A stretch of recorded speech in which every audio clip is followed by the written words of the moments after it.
কেটেছ বঙ্গভূমিকে ঘৃণার রাজনীতি দিয়ে, মেরেছ সকল মানুষকে জাতির বান দিয়ে।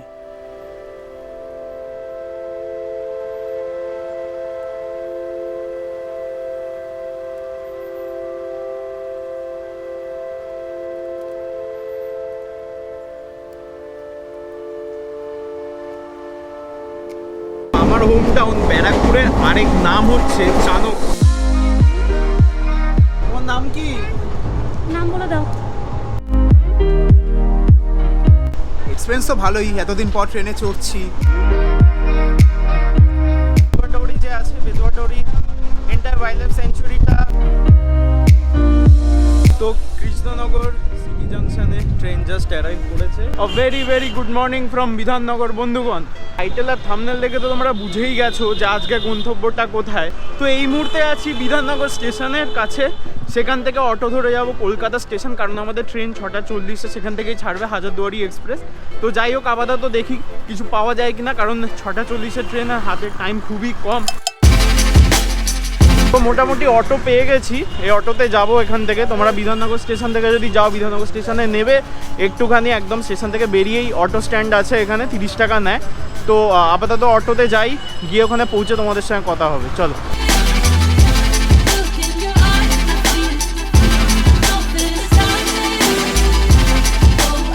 চলো টাটা। তো মোটামুটি কলকাতা স্টেশন নেমে গেছি, আর এখানে মোটামুটি অটোতে তোমার লাগলো হচ্ছে 10 মিনিট ম্যাক্সিমাম লাগে। গুড মর্নিং ভাই। তো বন্ধুগণ, তোমরা যে টাইটেলটা দেখেছো সেই অনুযায়ী আজকে কিন্তু খালি একটা ট্রেন রাইড হতে চলেছে না, আজকে কিন্তু একটা হিস্টোরিক্যাল ট্রেন রাইড হতে চলেছে। কারণ এই যে ট্রেন রুটটা আছে এন্টায়ার কলকাতা থেকে লালগোলা, এটা কিন্তু পুরোটা, মানে the train Katz through entirely historical places. তো সেই কারণে আজকে অর্কদা, তুমি কি বলো, এটা খুবই আন্ডাররেটেড একটা রুট। তো অবশ্যই অবশ্যই এই রুটে তোমরা যদি দেখো, ব্যারাকপুর থেকে শুরু করে কৃষ্ণনগর থেকে, মুর্শিদাবাদ থেকে, পেতুয়াডুয়ারি থেকে, পলাশী থেকে বিভিন্ন রকম হিস্টোরিক্যাল জায়গা দিয়ে কিন্তু এই ট্রেন রুটটা যায়। আর এই রুটে কিন্তু প্রচুর দেখার জায়গা আছে, মানে এক একটা স্টেশন নামলে কত কিছু যে দেখা যায়। যে কটা হল্ট আছে এখানে, সে কটা হল্টই কিন্তু হিস্টোরিক্যাল প্লেস। অ্যাবসলিউটলি। আর তোমাদের প্রত্যেকটা হল স্টেশনের ব্যাপারে কিছু না কিছু বলতে বলতে যাবো, সেই কারণেই আজকের এই ব্লগটা করা। মোটামুটি এখন যাচ্ছি আমরা 2 নম্বর প্ল্যাটফর্মে। আমাদের ট্রেন অলরেডি দিয়ে দিয়েছে, খুব স্বাভাবিক, এত লেট করে আসলে তো ট্রেন দিয়েই দেবে। তো বেসিক্যালি ট্রেনে উঠে গেছি, অ্যান্ড অর্কদা এত সুন্দর টিকিট কেটেছে যে একটা উইন্ডো সিট আর একটা মিডল সিট পেয়েছি। এখান থেকে ছাড়বে ট্রেন 6:50। তোমাদের আগে একটু ভুল ইনফরমেশন দিয়েছিলাম, 6:40 বলেছিলাম।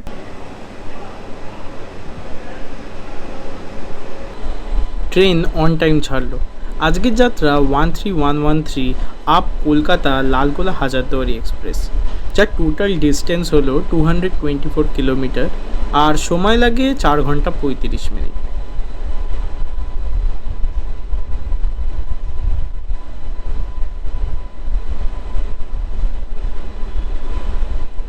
আজকের লোকোমোটিভ হাওড়া কার শেডের WAP5 model, which is pulling ICF coaches. Total 14টা কোচ, তার মধ্যে 2টো লাগেজ, 5টি রিজার্ভেশন, 2টো AC এবং 5টি জেনারেল কোচ।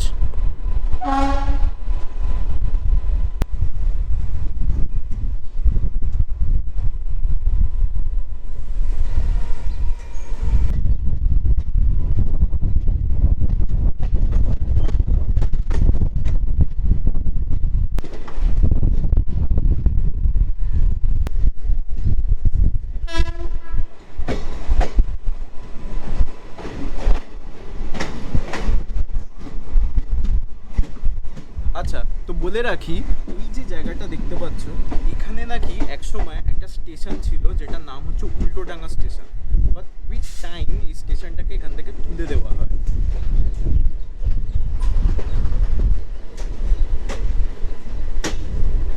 ফাইনালি ট্রেন একটুখানি স্পিডটা গিয়ার আপ করেছে আর কি।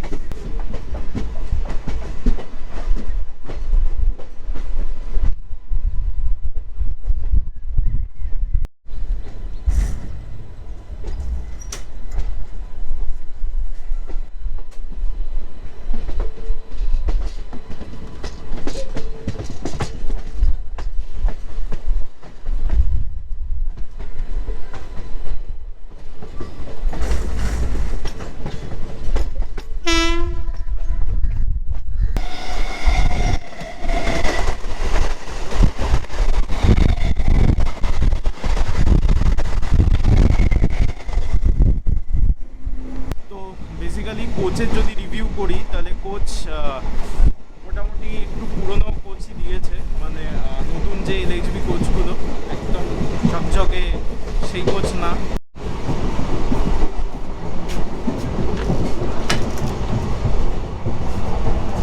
মোটামুটি পরিষ্কারই আছে, ঠিক আছে যদি দেখো।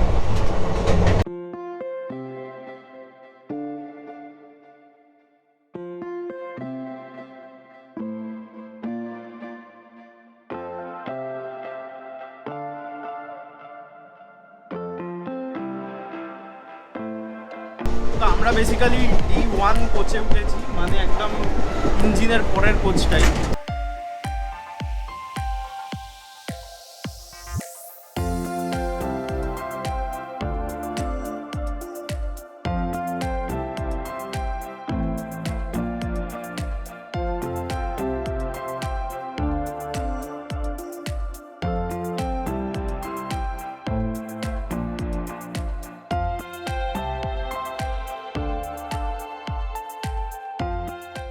তো বেসিক্যালি আমার যে home town Barrackpore, starting from Barrackpore বলে রাখি, Barrackpore is obviously historical place.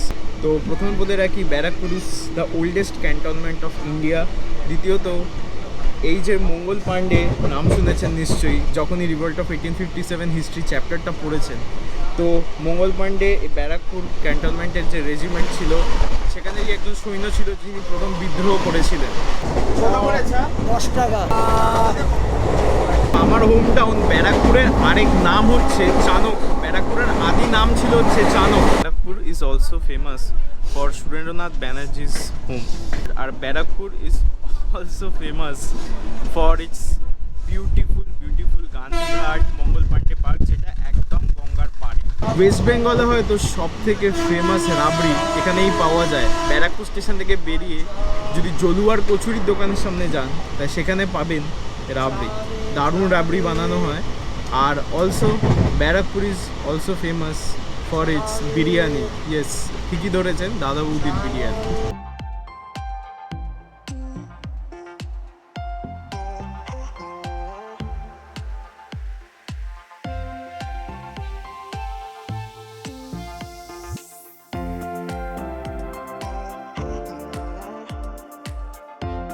তো এই মুহূর্তে মোটামুটি ব্যারাকপুরে দাঁড়িয়েও নৈহাটিতে ট্রেনটা দাঁড়ালো না, এটা আমার একটু অবাকই লাগলো। কেন হল্ট দেয় না? নৈহাটিও একটা জাংশন অ্যান্ড বড় স্টেশন।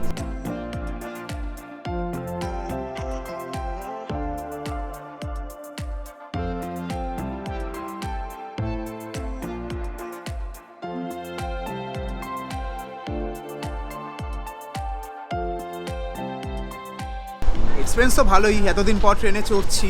তো মোটামুটি সবাই এখন একটা ঘুরতে যাওয়ার মুডে আছে ট্রেনে। দেখো সবাই এখানে খুব এনজয় করছে, যাচ্ছে ঘুরতে। আপনারা মানে কোথায় মুর্শিদাবাদ ঘুরতে যাচ্ছেন? আমি অ্যাকচুয়ালি আমি স্টেজ শিল্পী, মানে আচ্ছা, stage শিল্পী। যাত্রা আচ্ছা, আপনারা কি ঘুরতে যাচ্ছেন? কোথায়? মুর্শিদাবাদ, হাজারদুয়ারি? নাকি পুরো ফ্যামিলি নিয়ে যাচ্ছেন? নাম কি তোমার বলো?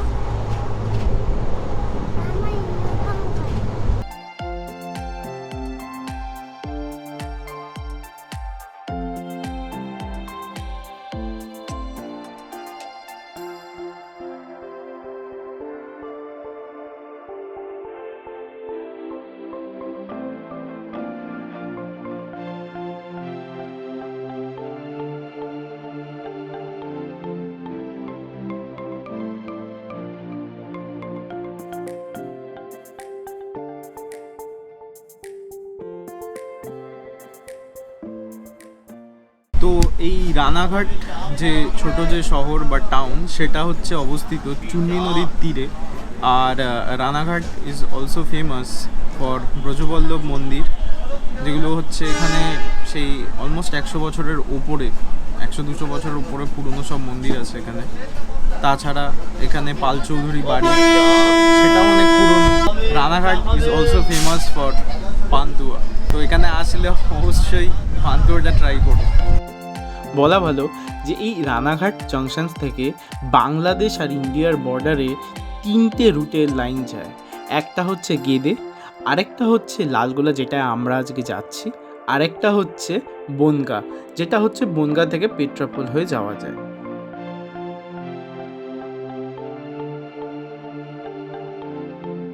পৌঁছে গেলাম কৃষ্ণনগর জংশন স্টেশনে। তো এই কৃষ্ণনগরের আদি নাম ছিল রেউই, আর এই কৃষ্ণনগর নামকরণটি হয়েছে এখানকার জমিদার কৃষ্ণচন্দ্র রায়ের নাম থেকে।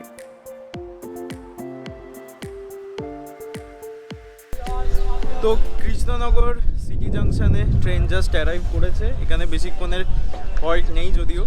তো যাই হোক, যেটা বলেছিলাম, নদিয়া ডিস্ট্রিক্টের একটা খুবই ইম্পর্ট্যান্ট ফেমাস জায়গা, সেটা হচ্ছে কৃষ্ণনগর সিটি। এই কৃষ্ণনগর থেকেই যারা নদিয়ার তোমার নবদ্বীপ বা মায়াপুর যায়, তারা এই কৃষ্ণনগরে এসেও যায়। কৃষ্ণনগর যে শহর, এটা কিন্তু অবস্থিত হচ্ছে জালঙ্গি নদীর তীরে।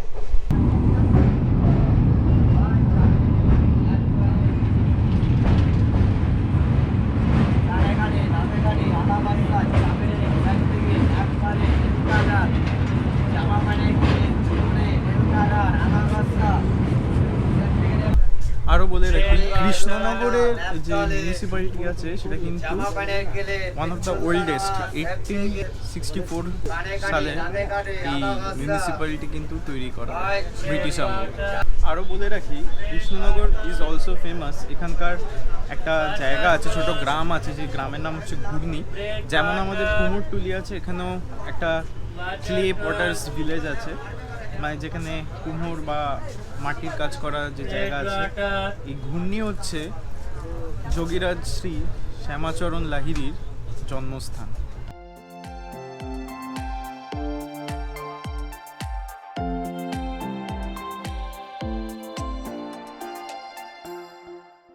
বলছিলে বেলডাঙ্গার গামছা। হ্যাঁ, বেলডাঙ্গার গামছা ভালো জন্য কিসের বড় কিছু তো কারণ আছে। এই গামছা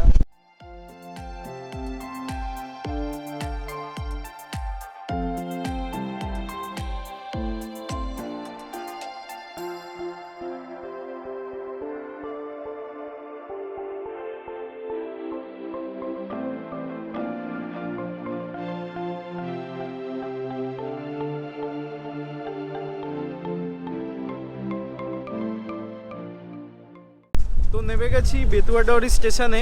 যেটা বলেছিলাম, এই বেতুয়াডাওরি ইজ ফেমাস ফর বেতুয়াডাওরি যে অভয়ারণ্য আছে বা ওয়াইল্ড লাইফ স্যাংচুয়ারি।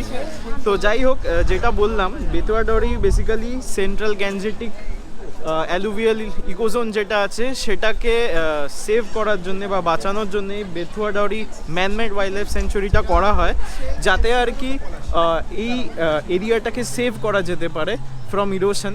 কারণ তোমরা সবাই জানো যে গাছের যে রুটস হয় সেটা কিন্তু সয়েলকে প্রচণ্ডভাবে বেঁধে রাখে।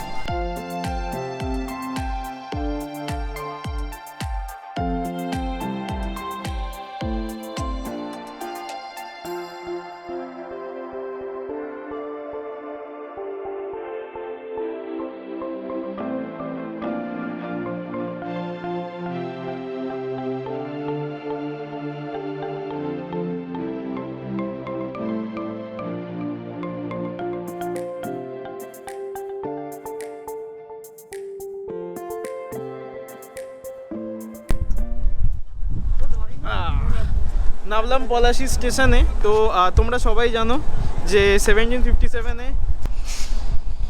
ব্যাটেল অফ পলাশি যে হয়েছিল এখানেই, মানে ফ্রেঞ্চ সিরাজউদ্দৌলার ভার্সেস ব্রিটিশ। আর এই পলাশি যুদ্ধই কিন্তু একটা হিস্টোরিক্যাল, রিমার্কেবলি হিস্টোরিক্যাল একটা ওয়ার। কারণ এই ওয়ারে হারার কারণেই ব্রিটিশরা কিন্তু এই পশ্চিমবঙ্গে, ইভেন লেটার ইন্ডিয়াতে, নিজের পজিশনটাকে কনসলিডেট করতে পেরেছিল। আর এই যুদ্ধটা জেতার কারণ কিন্তু সিরাজউদ্দৌলা বা আমাদের ইন্ডিয়ান সৈন্যদের কিন্তু হার না, বা তাদের ইনক্যাপাবিলিটি না। এটা কিন্তু স্রেফ মির্জাফর যে ছিল কমান্ডার ইন চিফ সিরাজউদ্দৌলার, তার বিশ্বাসঘাতকতার জন্য। তো এই মুহূর্তে বেলডাঙ্গা স্টেশন পৌঁছে গেছি। ট্রেন মোটামুটি লেটই আছে, এখনো লেটই রান করছে 4-5 মিনিট।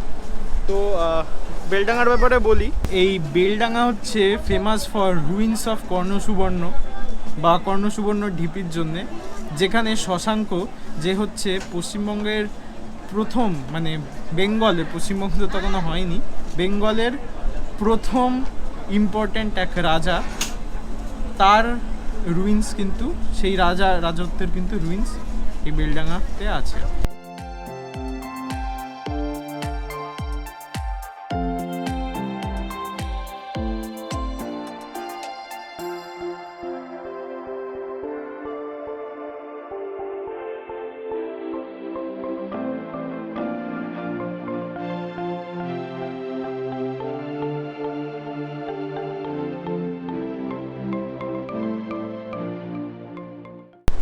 তো রিচ বহরমপুর পোর্ট স্টেশন, 3 মিনিট লেট আছে ট্রেন।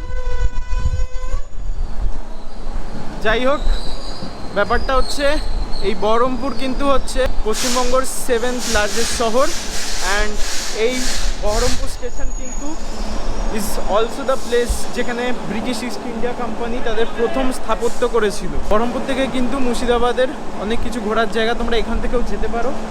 আর হচ্ছে এই বহরমপুরে কিন্তু নবাব, মুঘল নবাব বা ব্রিটিশদের আসার আগে কিন্তু রাজা কৃষ্ণনাথ এখানে রুল করতেন। বহরমপুর কিন্তু also famous for it's sweets, সেটা হচ্ছে ছানা পোড়া অ্যান্ড রসগোল্লা। এই বহরমপুর এরিয়াতে কিন্তু রিভল্ট অফ 1857 যে বহরমপুর ক্যান্টনমেন্ট ছিল, তোমরা যদি মঙ্গল পাণ্ডে সিনেমাটা দেখো আমির খানের, সেখানেও দেখতে পাবে এই বহরমপুর রেজিমেন্ট কিন্তু খুব নাম করা ছিল, ব্যারাকপুর রেজিমেন্ট, বহরমপুর রেজিমেন্ট। তাছাড়াও বলে রাখি এই বহরমপুরে কিন্তু ডাচ, ইভেন ফ্রেঞ্চ, ডাচ এদেরও সেটেলমেন্ট ছিল বিসাইডস ব্রিটিশ সেটেলমেন্ট। ট্রেন মোটামুটি বহরমপুর স্টেশনেই অলমোস্ট ফাঁকা হয়ে গেছে, যদি দেখতে পাও তারটা মোটামুটি বহরমপুর স্টেশনেই একদম ট্রেন ফাঁকা। আর আজকে মোটামুটি সানডে বলে ইভেন কলকাতা স্টেশন থেকেও সেরকম লোকজন ওঠেনি। আমাদের এই যে এন্টায়ার শিয়ালদা মেনের, শিয়ালদা থেকে লালগোলার যে এই এন্টায়ার ট্র্যাকটা, এই এন্টায়ার রুটটা যেটা, এটা কিন্তু totally historical. Why historical? Because এর পাশে কিন্তু ভাগীরথী, হুগলি বা গঙ্গা সেটা কিন্তু বয়ে যাচ্ছে।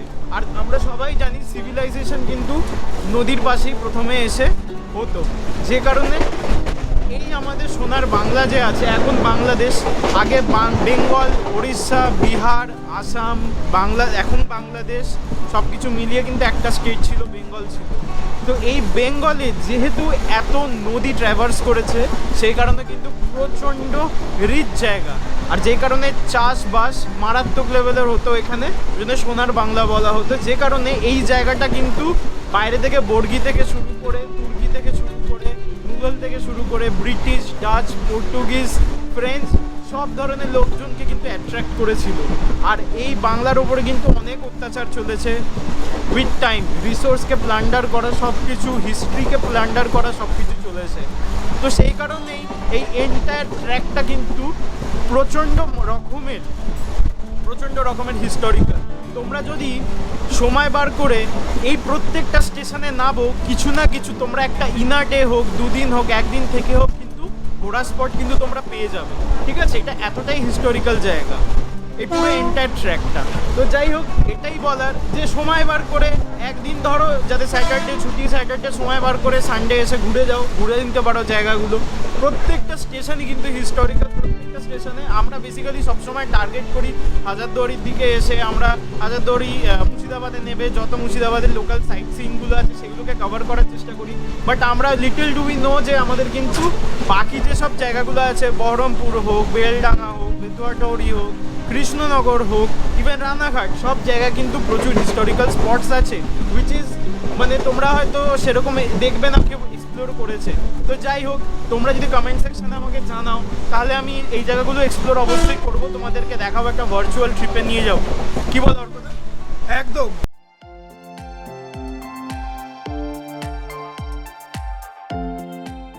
তো মুর্শিদাবাদ স্টেশন ঢুকছে, মোটামুটি এখানে অলমোস্ট পুরো কামরাই খালি হয়ে যাবে।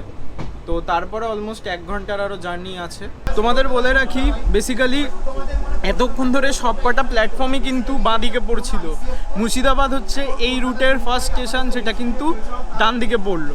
ঠিক আছে, তো এখন অবধি ট্রেন কিন্তু একদম ব্যাং অন টাইম আছে। তো এই মুর্শিদাবাদ কিন্তু সেই ফেমাস জায়গা যেখান থেকে কিন্তু লোকে মানে এই পথে, এই রুটটাতে আসেই, মেনলি মুর্শিদাবাদকে ঘিরেই আসে লোকে, কারণ এখান থেকে হাজারদুয়ারি বা যত বড় বড় যত টুরিস্ট স্পটসগুলো আছে নাম করা সেগুলো কিন্তু সব এখানেই।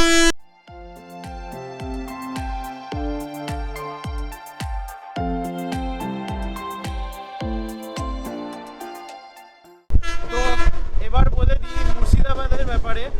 এই মুর্শিদাবাদ কিন্তু one of the richest heritage একটা জায়গা, কারণ এই মুর্শিদাবাদে কিন্তু নামকরণ হয়েছিল এখানকার নবাব মুর্শিদকুলি খান। এই মুর্শিদাবাদই কিন্তু সেই নবাব সিরাজউদ্দৌলার ঘাঁটি জায়গা। এই মুর্শিদাবাদে কিন্তু প্রচুর ঘোরার জায়গা আছে, যেমন সবার ফেমাস হচ্ছে হাজারদুয়ারি প্যালেস, তারপরে হচ্ছে নিজামাত ইমামবাড়া, তারপরে হচ্ছে জাহানকোচ কামান, তারপরে কাঠরা মসজিদ, ঠিক আছে, কাঠগোলা বাগান, এরকম অনেক জায়গা আছে এখানে।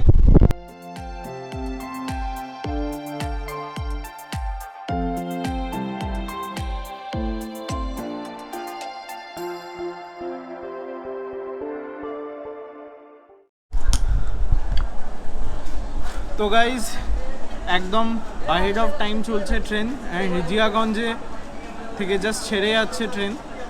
ব্যাপারটা হচ্ছে যে এই জিয়াগঞ্জ কিন্তু অনেকগুলো জিনিসের জন্য ফেমাস। সবার আগে বলে দিই, জিয়াগঞ্জ কিন্তু ফেমাস ফর আ পার্সন। বলো তো কে, কমেন্ট সেকশনে জানো। Jiaganj is also famous for Jiaganj museum, যেখানে বিভিন্ন ধরনের স্যান্ডস্টোনের বিভিন্ন স্কাল্পচার্স আর এইসব কিছু আর্টিস্টিক জিনিসপত্র আছে। জিয়াগঞ্জের সম্পর্কে, জিয়াগঞ্জ থেকে কিন্তু যে কীর্তিশ্বরী মন্দির আছে সেটা হচ্ছে 51 ফিটের এক শক্তিপীঠ, সেটা কিন্তু কাছাকাছি। ট্রেন হর্ন দিয়ে দিয়েছেন, ভগবানগোলা থেকে ট্রেনটা ছেড়ে যাচ্ছে। তোমাদেরকে বলে দিই, ভগবানগোলা কিন্তু একটা খুবই নামকরা জায়গা। কেন নামকরা জায়গা? কারণ এই ভগবানগোলা স্ট্র্যাটেজিক লোকেশনের কারণে কিন্তু এই মানে ব্রিটিশ টাইমে, ইভেন মুঘল টাইমে কিন্তু এই জায়গাটা কিন্তু একটা স্ট্র্যাটেজিক লোকেশন ছিল ফর পোর্ট, ঠিক আছে।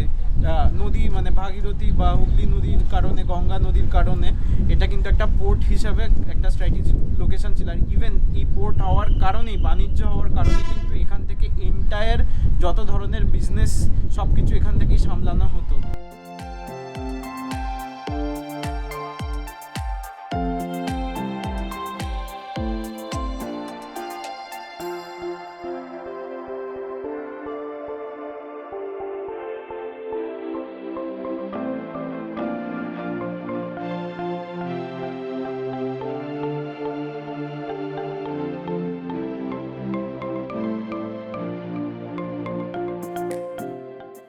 তো এই হচ্ছে লালগোলা স্টেশন, আমাদের গন্তব্য। তো finally almost 16 to 7 minutes ahead of টাইমে আমরা এসে পৌঁছেছি জায়গাটাতে, ঠিক আছে। আর ভিডিওটা আজকে এই অবধি রাখছি লালগোলার ব্যাপারে। লালগোলা এক্সপ্লোর করতে গেলে আমার পরের ভিডিওটা তোমরা দেখো এপিসোড 2-তে, যেখানে লালগোলাকে আমি এক্সপ্লোর করে তোমাদের সব কিছু দেখাবো। ভিডিওগুলো দেখতে থেকো আর আমাকে একটু সাপোর্ট করো, চ্যানেলটাকে সাবস্ক্রাইব করে, লাইক করে, শেয়ার করে। এটাই তোমাদের কাছে একটা ছোট্ট আমার রিকোয়েস্ট। আর আমাকে ইনস্টাগ্রামে আর ফেসবুকে ফলো করতে পারো, আমার পেজ আছে, ইনস্টাগ্রামে আমার অ্যাকাউন্ট আছে। তো যাই হোক, ভিডিওটা আজকে এই অবধি রাখছি। As usual, আদিওস।